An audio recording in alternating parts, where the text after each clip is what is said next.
สบายดีวันนี้ข้าพเจ้าจะมาอธิบายการ Copy Link ไปให้คนที่ว่าจะเข้ามาสมัครใหม่เนาะโดยที่ว่ามีสมาชิกที่ว่าอัปเกรดตำแหน่ง S เนาะ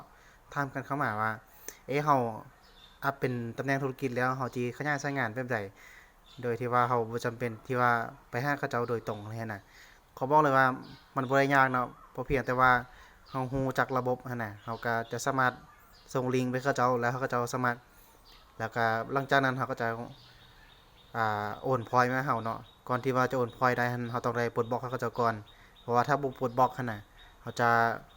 าหั่นน่ะจะบ่สามารถใช้บริการได้เนาะการ Copy ก็บ่ยากเลยเขาเข้ามาตัวความมือสุดๆนี้ที่เขียนว่าแนะนำสมาชิกเฮากดเข้าไปเราจะเห็นว่าการแนะนำสมาชิกแล้วจะเห็นลิงก์ทางนั้นลุมนี่นะแล้วตัวทางด้านความมือนี่นะจะว่า copy link เฮาก็คลิกเข้าไปเลยแล้วมันจะบอกว่าสำเร็จแล้วหลังจากนั้นเฮาก็เอาไปให้คนอื่นซึ่งบนว่าข้าพเจ้าจะให้เอ่อขออนุญาตเนาะ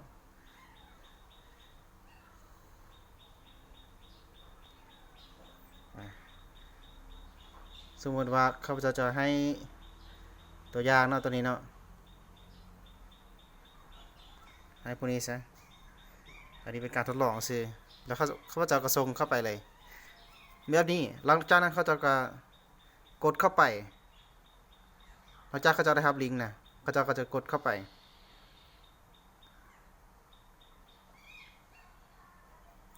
เราถ้าแป๊บนึงเนาะเน็ตมันค่อนข้างที่ว่าอยากช้านิดนึงถ้าเราว่าเน็ตมันไหวแป๊บเดียวมันก็ได้แต่อันนี้ข้าพเจ้าแชร์วิดีโออยู่มันก็เลยว่าเน็ตมันก็ค่อนข้างที่ว่าอยากช้าแด่สินะ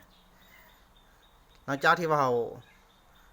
ก๊อปไปเขาเจ้าแล้วนะเวลาที่เขาจะเปิดมันจะเป็นข้อมูลในนี้ข้อมูลแนะนำข้อมูลผู้แนะนำก็คือเป็นชื่อเฮาของอันนี้ของเฮานี่แหละแล้วข้อมูลผู้สมัครตัวนี้ให้เขาเจ้าใส่ชื่อแท้เนาะตัวนี้เนาะแนะนำให้เป็นภาษาลาวก่อนก็ได้ถ้าเราว่าบ่อยากใส่ชื่อเป็นภาษาอังกฤษนะแล้วชื่อภาษาอังกฤษจังบ่ใส่ในระบบเอาแล้วเพจ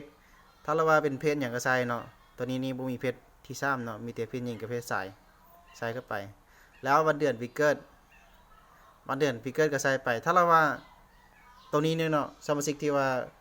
เข้ามาใหม่แล้วเขาจะมีปัญหานะก็คือเลือกปีตัวปีตัวนี้เนาะให้มาคลิกบนอันนี้นี่นะบนสามเหลี่ยมนี่นะคลิกเข้าไปแล้วก็เลือกปีก่อนสมมุติว่าเขาจะเกิดปี1994เนาะคลิกปีแล้วก็เลือกเดือนหนึ่งแล้วก็เลือกวันที่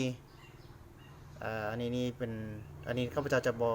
บ่ใส่เนาะเพราะว่าข้าพเจ้าบ่ได้สมัครนะแล้วก็ตามด้วยเบอร์โทรแล้วก็รหัสผ่านเบอร์โทรนี้แนะนำให้เอาเบอร์โทรแท้เนาะแล้วรหัสผ่านนี้แนะนำให้ใส่เป็นภาษาอังกฤษให้มันเป็นตัวพิมพ์ใหญ่ตัวหนึ่งก็คือสมมติว่าตัวทางหน้านี่นะให้เป็นตัว A เอาสิเนาะก็ให้เป็นตัว A ใหญ่ตัวพิมพ์ใหญ่แล้วตัวทางล่างนี่จะให้เป็นตัว B นะก็ให้เป็นตัว B ตัวพิมพ์น้อยแล้วก็ตามด้วยหมายเลขอาจจะใส่1 2 3 4 5 6ใส่6ตัวเนาะหมายเลขนี่6ตัวแต่บ่จำเป็นต้องใส่แบบนี้ก็ได้เฮาใส่แบบอื่นก็ได้แต่ว่าให้มันจื้อได้เนาะหลังจากที่ว่าเฮาสำเร็จแล้วเฮาสมัครหั่นน่ะหลังจากนั้นมันจะแจ้งเตือนว่าสำเร็จแล้วให้เฮาแคปจอไว้เนาะถ้าเราบ่แคปจอหั่นน่ะเวลาที่เราลืมรหัสผ่านหั่นน่ะมันจะเป็นการยุ่งยากแต่ถ้าเราว่าเฮาแคปจอไว้แล้วนะถ้าเราลืมรหัสผ่านหรือว่าเฮาเข้ารหัสผ่านของเฮาบ่ได้หั่นน่ะเฮาสามารถเอารหัสผ่านตัวนี้นะไปยังยื่นกับบริษัทได้แล้วบริษัทก็จะแก้ไขให้แต่ถ้าว่ามันบ่มีข้อมูลหลักฐานใดๆหั่นน่ะมันก็ยากๆนิดนึงเนาะก็ง่ายๆแบบนี้แหละถ้าเราบ่เข้าใจก็เมนถามได้แต่ถ้าเราว่าแบบเมนถามแล้วยังบ่ทันตอบก็ถามคนที่ว่าส่งลิงก์นี้ไปให้ทานนั่นแหละเข้าใจ